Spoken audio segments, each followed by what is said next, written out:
Picture of Roadrunner bird at Trum's border wall wins Bird Photography Award.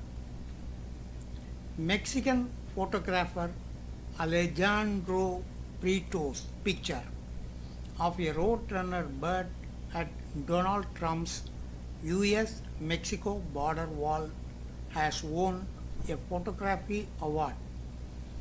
Prieto was named the grand prize winner of the Bird Photographer of the Year competition after his image was selected from 22,000 entries. I have watched many different animals reach the wall before turning around and heading back, Prieto said.